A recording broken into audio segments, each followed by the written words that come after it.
children have never been very good. According to James Baldwin, children have never been very good in listening to their elders, but they never fail to imitate them. James Baldwin की इस quotation का अगर मैं उर्दू तर्जुमा करूं तो वो ये होगा कि जो बच्चे हैं, जो चिल्ड्रन है, जो चिल्ड्रन कम्युनिटी है हमारी, वो सुन के इतना नहीं सीखते जितना वो देख के सीखते हैं. वो अमल जो हम करते हैं उनके अमाल भी वैसे ही होते हैं. अगर ये बात सच है, if this is true, so we should must think about it. This is an alarming situation for us. Assalamu alaikum everyone, this is Bushra Shah in front of you from the platform of these speakers. Today we are going to have a very fruitful and progressive discussion over this topic, and let me introduce my guest without wasting any kind of time. Basically we are having a very special guest, Dr. Faisal Nami with us. अगर मैं इनको थोड़ा सा introduce करवाऊं तो वैसे तो करीब बहुत काबिल शख्सियत हैं और हमेशा से मेरे लिए बहुत सपोर्टिव रहे हैं. लेकिन इनका छोटा सा इंट्रोडक्शन ये है कि basically he has done his MBBS from Liaquat university of medical and health sciences Jamshedpur, and except this he has advanced level of homeopathic diploma from Royal London Homeopathic UK. So we are going to ask a very what to say progressive questions. Except this we are also going to ask some kind of what to say sensitive questions. हम कुछ ऐसे सवालात पे ही बात करेंगे जिन सवालात पे हमारा मुआशरा बात करना नहीं चाहता या तो वो बात करने से घबराता है. But today we are going to talk about such questions and we want answers to all those questions we are having. So I think without wasting any kind of time, let us move towards Dr. Faisal.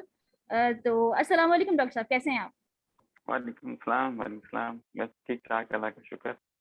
Thank you so much sir, आपने हमें वक्त दिया और हमारे लिए वक्त निकाला. ये मीटिंग काफ़ी टाइम से पेंडिंग में थी ड्यू टू सम रीजंस. उसके बाद फिर ये शिफ्ट होती गई, मज़ीद आगे होती गई, एंड अल्हम्दुलिल्लाह today we are having this. तो छोटा सा सेशन होगा, कुछ सवालात होंगे आपसे और बस आपने उसके जवाब देने ताकि जो पेरेंट्स कम्युनिटी हमारी है उन्हें उन तमाम मसाइल का हल मिल सके. और चूँकि ऑब्वियसली जो बच्चे हैं वही हमारे इस मुआशरे का मुस्तकबिल है, सोसाइटी का जो है वो फ्यूचर है, तो उस पर हमें काम करना है जो कि हम नहीं कर रहे हैं unfortunately. So without wasting any kind of time I want to move towards the first question.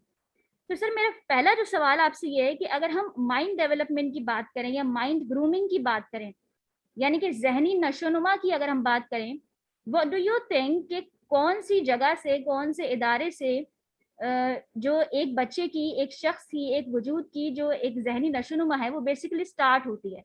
From where we are having the initial point of mind development और mind grooming of a child. Thank you sir.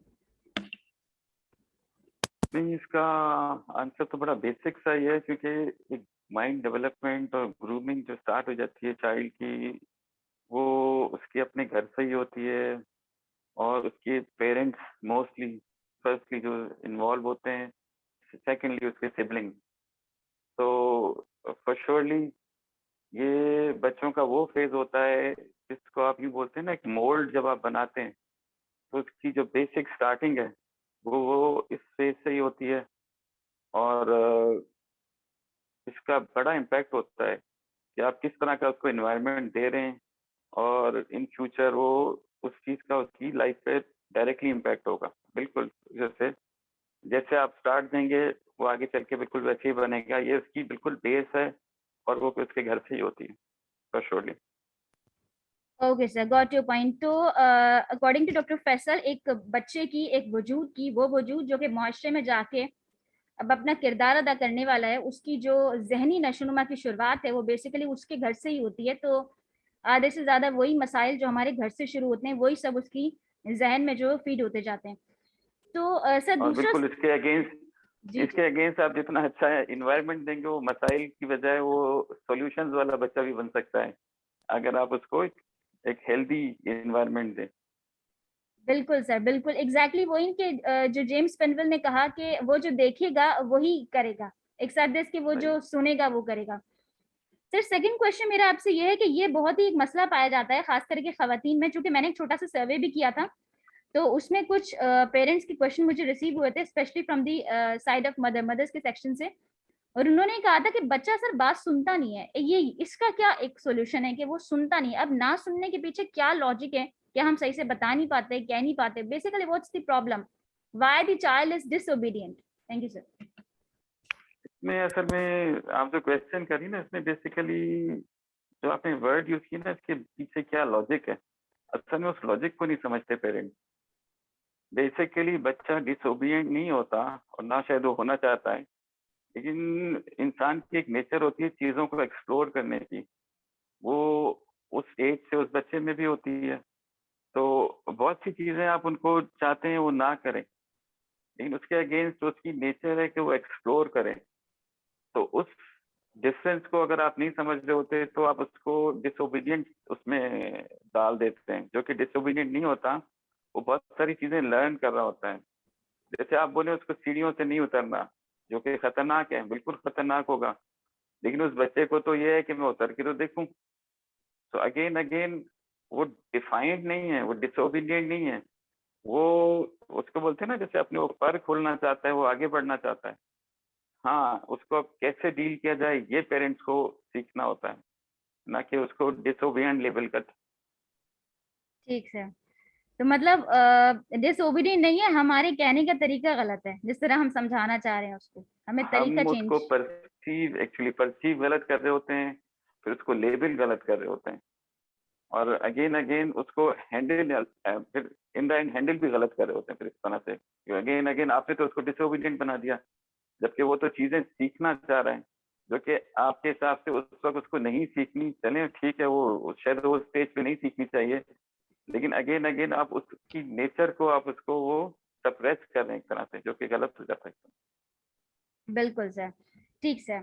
Sir तो तीसरा सवाल मेरा आपसे ये है, basic क्योंकि हमारे पास शॉर्ट क्वेश्चंस हैं और टू द पॉइंट आंसर्स हैं उसके, तो इसलिए सर तीसरा सवाल मेरा ये है, ये कहने को तो बहुत छोटी सी बात लगी कि अरे चलो ये तो कोई ऐसी बात नहीं है कि पूछी जाए, लेकिन मुझे ये लगता है कि ये सवाल पूछा जाना चाहिए, so that's why I am asking and I will ask. The question is that ये जो चीजें होती हैं जिससे हम बच्चों को रोकते हैं, फॉर एग्जाम्पल हार्मफुल थिंग्स जैसे छुरी है, कैंची है, स्विचेस हैं, ये तमाम चीजें हमने देखा है, बल्कि मैंने पर्सनली भी अपनी फैमिली में भी ऑब्जर्व किया है कि हम इन चीजों से रोकते हैं और बच्चे रुकते नहीं हैं, उन्हीं चीजों की तरफ दोबारा दोबारा जाते हैं और वही चीज करते हैं, उसी चीज को हाथ लगाते हैं जिसको हम मना करते हैं लगाने से, और जिसका रिजल्ट ये होता है कि जाहिर सी बात है बच्चे को नुकसान पहुंचता है, जिसका ऑब्वियसली पेरेंट्स तो वो मतलब ऑब्वियसली जो भी है पेरेंट्स है ना, लेकिन उनको डायरेक्टली वो हर्ट होती है वो चीज।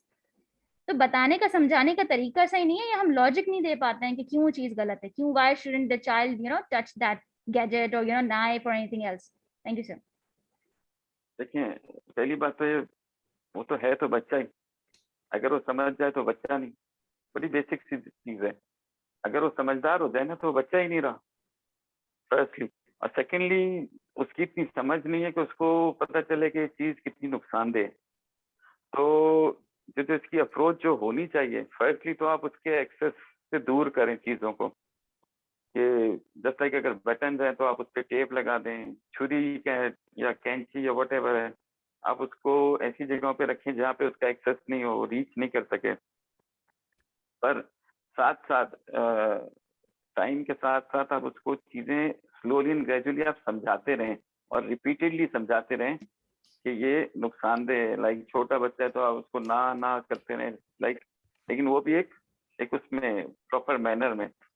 और अगेन अगेन कुछ इंस्टेंस में आप ऐसा भी कर सकते हैं कि उसको थोड़ा सा डिस्प्ले करके दिखा दें कि इससे नुकसान हो सकता है, और वो अगेन अगेन वो फिजिकल ट्रॉमा या वो नहीं हो, लेकिन एटलीस्ट उसको एक उस चीज का इम्पैक्ट हो कि नहीं ये गलत हो सकता है या इससे नुकसान हो सकता है। लेकिन बॉटम लाइन, क्योंकि वो बच्चा है और वो समझदार नहीं है इसलिए बच्चा है, तो अगेन उस न कि उस पे आप उस पे प्रेशर डालें, आप चीजों को अडेप्ट करना सीखें।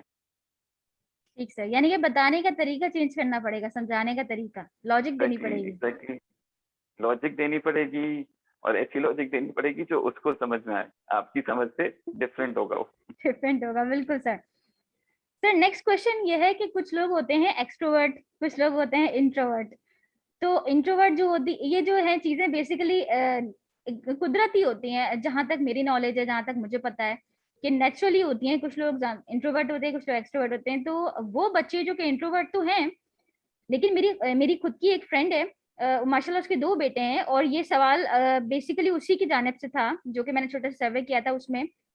उसका सवाल ये था कि उसके जो बच्चे हैं वो मतलब बहुत ज्यादा इंट्रोवर्ट है, मतलब वो किसी के मतलब अगर कोई किसी का बच्चा है वो बिल्कुल किसी से ना मिलना, अपने एज ग्रुप के जो बच्चे हैं उनके साथ ना खेलना, उठना बैठना, और अगर वो माँ से अटैच है, फॉर एग्जांपल मेरी फ्रेंड से बहुत ज्यादा अटैच है बच्चे, तो वो हर वक्त उसी के साथ रहे, भले फैमिली में गैदरिंग हो, शादी हो, बर्थडेज हो, कुछ भी हो, तो वो नहीं मतलब they don't want to participate in that kind of such kind of activities.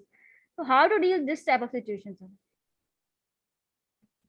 जी, ये बेसिकली जैसे कि आपने बोला, ये बंदे की नेचर ही होती है। ये इसमें आप चेंजेस नहीं कर सकते, इवन इवन आप अगर बड़े भी हो जाएं तो। लेकिन ये जरूर होता है, with the passage of time आप चीजें लर्न करते हैं। और छोटे बच्चों के हिसाब में वो तो लर्न नहीं करते, लेकिन आपको थोड़ा सा डील करना पड़ता है, उनसे इंटरेक्शन इस लेवल पे करनी पड़ती है कि उसको आपको हर स्टेप पे समझाना पड़ता है। और जनरली जो इंट्रोवर्ट होते हैं या थोड़े से शाय टाइप बच्चे होते हैं, वो ये भी एक सच है कि उनकी 1-to-1 इंटरेक्शन दूसरे बच्चों से बहुत अच्छी होती है, जो एक्सट्रोवर्ट्स होते हैं। यानी अगर आप कोई उनको चीज समझाएंगे, वो दूसरे बच्चों से बहुत अच्छी तरह समझ सकते हैं।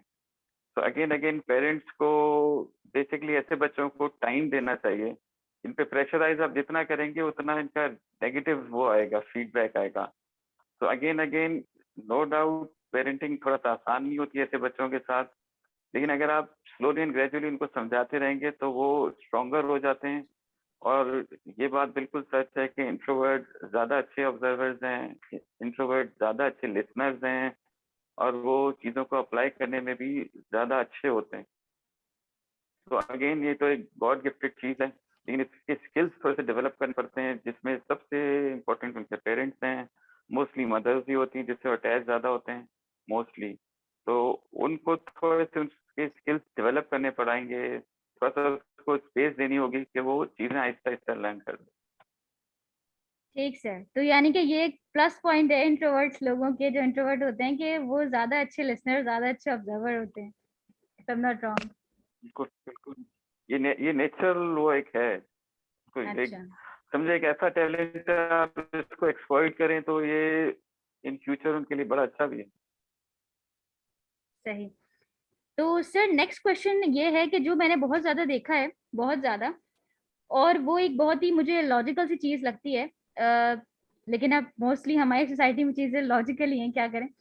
तो खैर सर, ऐसा होता है कि हमारे बच्चे जब बैड एक्टिविटीज में इन्वॉल्व हो जाते हैं, फॉर एग्जाम्पल जैसे कि अगर हम मखसूस उम्र की बात करें, 1 से 6 साल तक की उम्र के बच्चे जो होते हैं, मतलब वो छोटे बच्चे होते हैं, इतना ज्यादा तो उनकी गैदरिंग्स वगैरह बहुत ज्यादा ऐसे बड़े लेवल पे नहीं होती, जैसे 9 मैट्रिक के बच्चे एंड ऑल दीज थिंग्स। तो सर वो जो है अगर एब्यूजिव लैंग्वेज यूज करना शुरू कर दें या ऐसे अल्फाज बोलना शुरू कर दें जो कि गैर मुनासिब हैं, तो मैंने देखा है कि पेरेंट्स को वो उसी वक्त उनको बहुत ज्यादा हार्श हो जाते हैं, फिजिकल हो जाते हैं, बहुत ज्यादा मतलब उनको डांटने लगते हैं, हाथ उठाते हैं। तो सर क्या ये इन सब चीजों का सोल्यूशन है, या हम हमें ये देखना चाहिए कि वो चीज आ कहाँ से रही है, बेसिकली इसको सर कैसे डील किया जाए?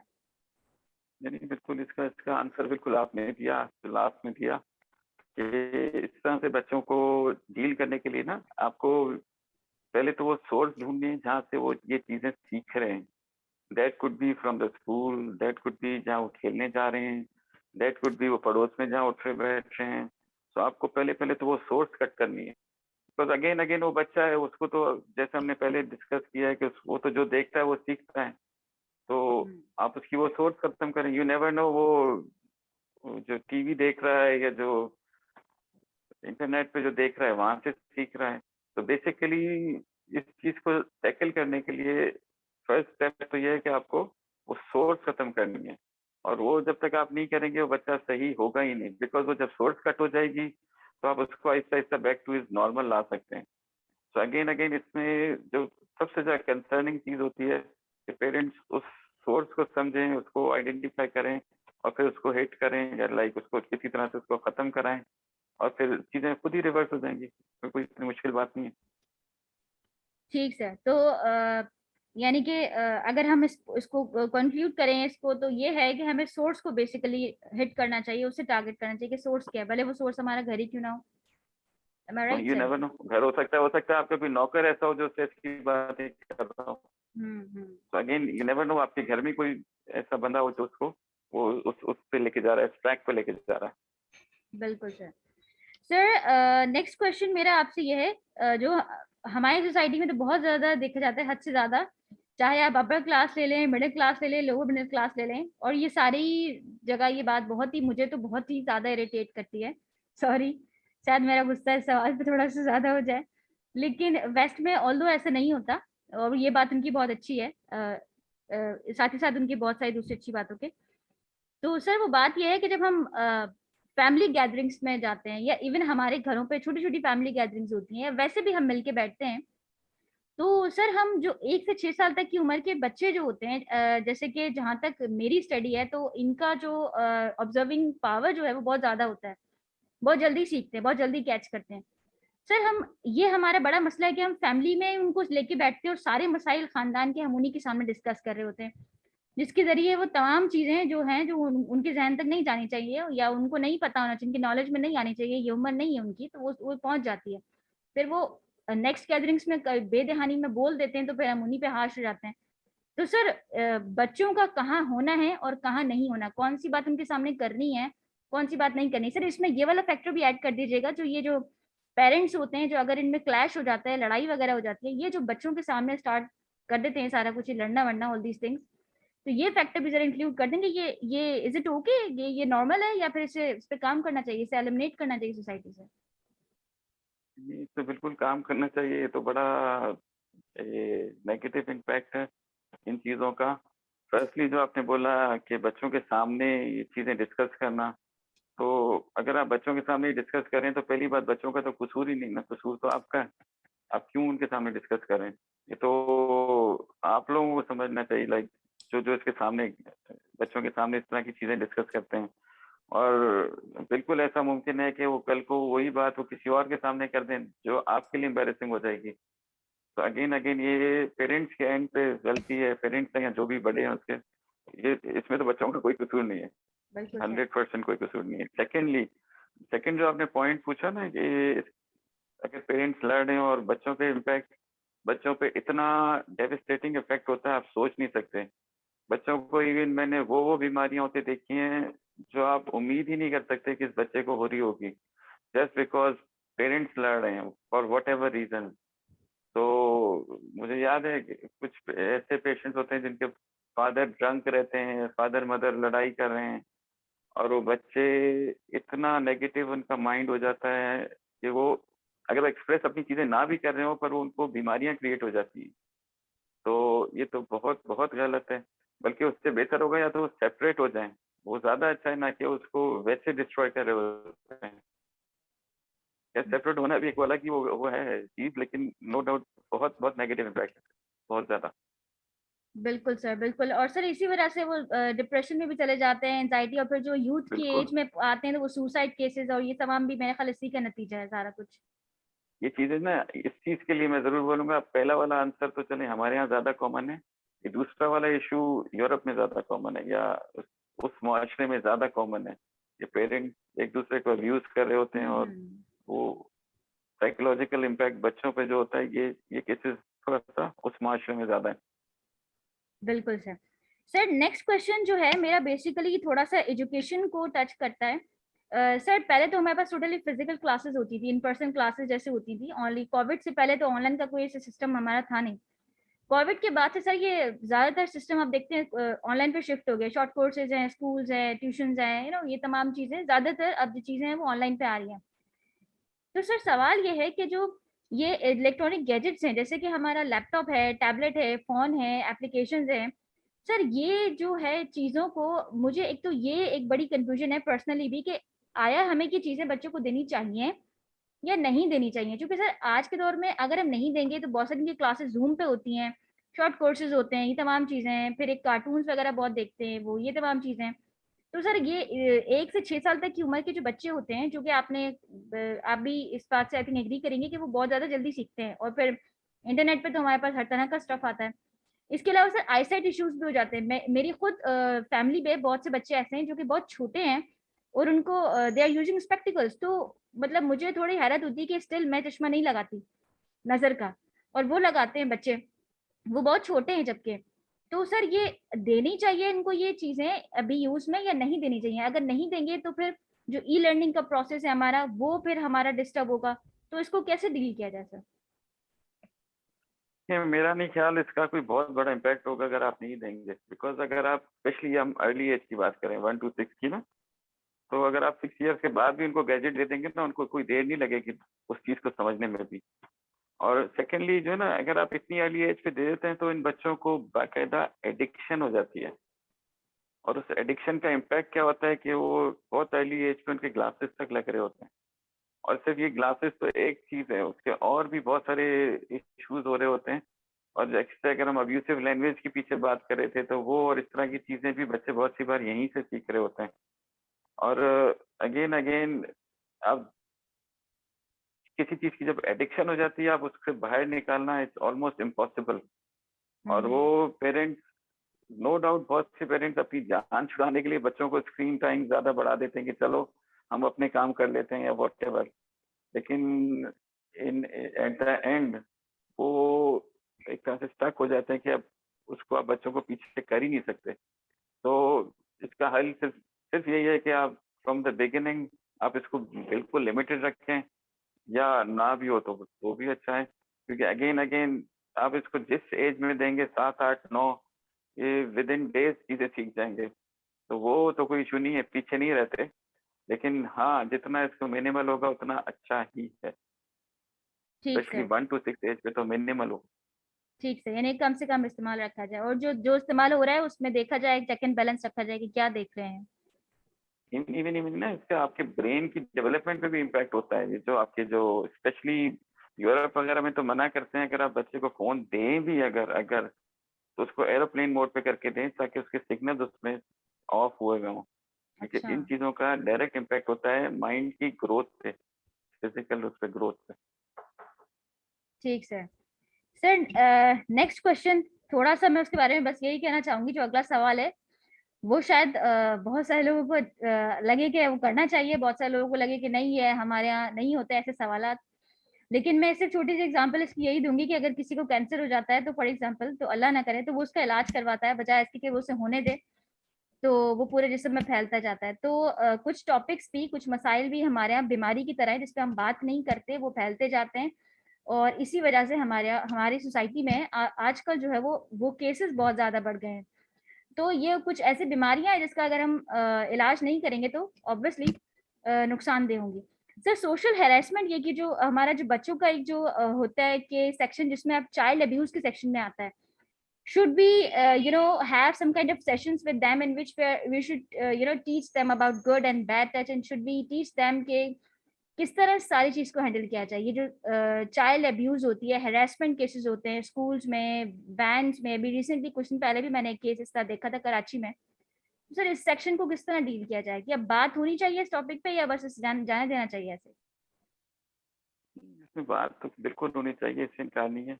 लेकिन हमारा माशरा ऐसा है कि इसमें इन चीज़ों को डिस्कस करना एक अच्छे उसमें नहीं कंसिडर किया जाता, जो कि शायद वो भी गलत है। बिकॉज अगेन अगेन जो बच्चे सफ़र कर रहे होते हैं, फिर वो तो उनके लिए तो बड़ी लाइफ लॉन्ग फिर एक वो बन जाते हैं इशूज।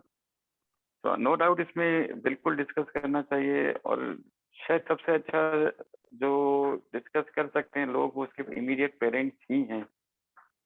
और अगेन अगेन इसमें इसमें जो है ना, थोड़ा सा डिफरेंस होता है कि हम लोग थोड़ा सा इसको इस तरह से समझ रहे होते हैं कि शायद सेक्स एजुकेशन और ये टच और इस तरह की अब्यूज वाली चीजें ये टोटली डिफरेंट है। इनको मिक्स नहीं करें। और बच्चों को नो डाउट समझाना, बताना थोड़ा सा बेहतर है, ताकि वो थोड़ा सा एक सेफ साइड पे रहें। ठीक सर, यानी कि होने चाहिए इस पे सेशंस, इस पे हमें बात होना करनी चाहिए। चाहिए बिल्कुल। और मैं बल्कि कुछ जो इसमें यूरोप वगैरह में इस तरह से भी डिस्कस करते हैं कि इवन बच्चों को प्राइवेट पार्ट्स के नाम भी बताने चाहिए, ताकि अगर कोई इनको अब्यूज कर रहा है तो वो उसको भी वो फील हो कि इस बच्चे को इन चीज़ों का अंदाज़ा है, ताकि वो अब थोड़ा सा अगले को भी एक फियर हो कि नहीं, थोड़ा मसला ना हो जाए या जो भी। बिकॉज अब्यूज करने वाले भी एक बहुत कॉमन वो है प्रैक्टिस, अब्यूज करने वाले लोग वही होते हैं जो उसके सराउंडिंग में होते हैं। वो बिल्कुल कोई भी हो सकता है, लेकिन वो उसके नोन लोग होते हैं। बिल्कुल सर, बिल्कुल। तो अच्छा लगा ये सवाल उठाया गया और उस पे एक बहुत ही लॉजिकल और रीजनेबल आंसर हमें मिला। सर नेक्स्ट क्वेश्चन मेरा ये है कि जो एक हमारी सोसाइटी में जो है ये खौफ, एक जो खौफ लफ्ज है ये बहुत ज्यादा बिठा दिया गया है, जो कि फिर बड़े होते हैं बच्चे तो जब तक चलता है हर चीज का खौफ है हमें, इंसानों का भी खौफ है, बाकी चीजों का भी खौफ है, खौफ ही खौफ है पूरे मुआशरे में देखा जाए तो सर ये if you talk about like should we go towards such type of things, ये जो हम सुपर नेचुरल पावर्स का जो खौफ बिठा देते हैं कि आपने वहां नहीं जाना, ऐसा हो जाएगा, वो आ जाएगा, अब वो कौन है, वो कौन था, sorry it's a kind of, it's not a political question, वो कौन था, लेकिन सर ऐसा ये हमें फिर जाना चाहिए इस तरफ कि वो आ जाएगा, वो हो जाएगा, या वो है, अब वो को ढूंढते ढूंढते वो पता नहीं कहाँ निकल जाता है बच्चा, तो ये चीजें हमें नहीं छोटी वैसे एज से देनी चाहिए थे बच्चों को नहीं या नहीं? वैसे नहीं, मेरा नहीं ख्याल, बिकॉज एक तो पहली बात है, एक नेचुरली हम लोग में ना ऐसा ह्यूमन कुछ चीजों के फियर्स तो होते हैं, और स्पेशली बच्चों में तो इवन अगर कोई थोड़ा सा लाउड साउंड भी होगा तो बच्चा डर जाता है। तो डार्क रूम्स में इसमें उसमें एक नेचुरली एक फियर तो होता है। तो हमारा बीइंग पेरेंट्स काम उस फियर्स को कम से कम करना है, ना कि उन चीज़ों को बढ़ाना है। और आप बढ़ा के उसके लिए मसले मसाइल बढ़ाएंगे ही, और तो कुछ नहीं करेंगे। तो अगेन अगेन मेरे ख्याल में आपको कोई और रीजनिंग और लॉजिक यूज करनी होगी अपनी चीज़ों को मनवाने के लिए, ना कि फियर्स क्रिएट करें और मजीद उनको कॉम्प्लिकेट करें चीज़ों को। तो सबसे अच्छा तो ये है कि इसमें बिल्कुल भी इंडल्ज नहीं हो, अगर कोई है तो उसको बल्कि उन फियर से निकालें, ना कि मजीद किसी और उसमें ऐड करते जाएं चीज़ों को। ठीक, यानी कि हमें मतलब अभी इतनी छोटी एज से बच्चों को ये इस तरह नहीं कहना चाहिए, अगर हम चाहते हैं कि वो किसी जगह पे ना जाएं किसी भी वजह से, तो हम कोई और रीजन दे सकते हैं कि बेटा पानी पड़ा हुआ है, आप एग्जैक्टली, गिर जाओगे, समथिंग लाइक दैट बिल्कुल बिल्कुल बिल्कुल। ठीक है। So basically this was the last question of today's session. No, no, not last, but the second last. Last question ये है कि आपका जो है वो हमारी ऑडियंस को जो भी सुनेंगे, because this is a recorded session basically. So when I'll upload it after editing, so आपका क्या मैसेज है कॉम को और स्पेशली पेरेंट्स को, पेरेंट्स कम्युनिटी को, कि क्या अब एक मैसेज आप देना चाहेंगे कि क्या उनको अपनी ये जो पेरेंटिंग का जो स्टाइल है सर ये चेंज करना चाहिए, क्योंकि मेरे ख्याल से कि जितने भी बड़े बड़े मिसहैप्स होते हैं इसकी शुरुआत यहीं से नहीं होती, ये जो सारा हम घरों में जो मसाइल हम उस पर फोकस नहीं करते हैं, बात नहीं कर पाते हैं, ऐसे सेशंस होने चाहिए, और आपका मैसेज क्या होगा पेरेंट्स कम्युनिटी का specially sir? Thank you sir. मेरे ख्याल में ना चीज़ें तो चेंज हो रही हैं as compare to like 80s and 90s। अब के बच्चे भी डिफरेंट हो गए हैं, उनकी अप्रोच भी डिफरेंट हो गई है। और नो डाउट पेरेंट्स शायद अपने आप को इस वक्त सबसे मजलूम समझते हैं। सच्ची जो बात है, जिस तरह से वो चीज़ें चेंज हुई हैं, लेकिन लेकिन अगेन अगर वो थोड़ी सी चीज़ों को अच्छा अडेप्ट कर लेंगे तो वो शायद एक स्ट्रॉन्गर साइड पे आ जाएंगे। और इंटरनेट तो बहुत सारे लोगों ने अपनी चीज़ों को, अमली चीज़ों को, अपने फादर के उसूलों को अभी इम्प्लीमेंट करेंगे तो वो शायद नहीं चलेंगे। उन पे तो चल गए होंगे, लेकिन आजकल की जनरेशन पे नहीं चलते। तो आपको आजकल के हिसाब से चीज़ें अडेप्ट करनी होगी, ताकि एक हेल्दी माइंड आप क्रिएट करें, ना कि एक सप्रेस कोई बच्चा बड़ा कर दें। बिल्कुल sir. Okay sir, thank you so much, आपने हमें वक्त दिया। तो बस इख्तिताम में एक शेर है मुझे बहुत पसंद है, और वैसे तो मेरी शॉर्ट टर्म मेमोरी है थोड़ी सी, मुझे याद नहीं रहती चीजें इतनी ज्यादा, लेकिन इख्तिताम में इसका इसी पे करूंगी कि वक्त करता है परवरिश बरसों, हाथ सा एकदम नहीं होता। तो ये जो हम बेसिकली देख रहे हैं ना इस वक्त, जितनी भी केसेस हैं, चाहे वो सुसाइड हो, डिप्रेशन हो, एंजाइटी हो, या बहुत सारे ऐसे केसेस हैं जिसका मैं इस वक्त नाम नहीं लेना चाहूंगी क्योंकि स्टिल वो इन्वेस्टिगेशन चल रही है उन केसेस की। तो बेसिकली उसकी शुरुआत, अगर मैं गलत नहीं हूं तो वो यहीं से हो रही है, घर से हो रही है सर। अगर घर से बेस इतनी सही स्ट्रांग हो ना आपकी कि कोई टच से मस ना कर सके मेरे ख्याल से आपको, तो मेरा नहीं ख्याल कि ये इतने ज्यादा मामला बिगड़ेंगे। खास करके अगर हम दीन की बात करें तो हमारा दीन तो बड़ा स्ट्रांग है अगर इस हवाले से देखा जाए। हदीस, मैं कोई इस्लामिक स्कॉलर तो नहीं हूँ लेकिन थोड़ा बहुत जो भी पता है, तो हदीस आई थिंक पेरेंटिंग के हवाले से बहुत ज्यादा स्ट्रांग है हमारी। तो हमें सही तो इस तरफ बिल्कुल। जाना ही नहीं चाहिए, लैक साइड पे तो हमें जाना ही नहीं चाहिए, हमें तो एटलीस्ट बिल्कुल नहीं जाना चाहिए। एम आई राइट सर? बिल्कुल सही है। इसलिए अंडरस्टैंडिंग की बात होती है ना, हम चीज़ों को उस तरह समझते नहीं हैं। हम हर चीज़ को अपने हिसाब से अडैप्ट कर रहे होते हैं, इम्प्लीमेंट कर रहे होते हैं, प्रॉब्लम वहाँ आ जाती है। ना कि उसको उस तरह समझे जिस तरह वो डिफाइन की गई है। बिल्कुल सर, बिल्कुल। Okay, so this was the last question of our session, और ये था आज का सेशन डॉक्टर फैसल नामी के साथ। Thank you so much sir, आपने अपना वक्त दिया, हमें बहुत कीमती और तमाम सवालों के जवाब दिए। इंशाल्लाह उम्मीद है कि इन तमाम सवालों से, जवाब से बहुत सारी हेल्प होगी हमारी सोसाइटी को। सो इंशाल्लाह नेक्स्ट सेशन में आपसे मिलेंगे एक बहुत ही जबरदस्त टॉपिक के साथ, प्रोग्रेसिव टॉपिक के साथ। So till then, stay connected, stay safe and stay confident. Thank you sir, अल्लाह हाफिज। थैंक यू, अल्लाह हाफ़िज़।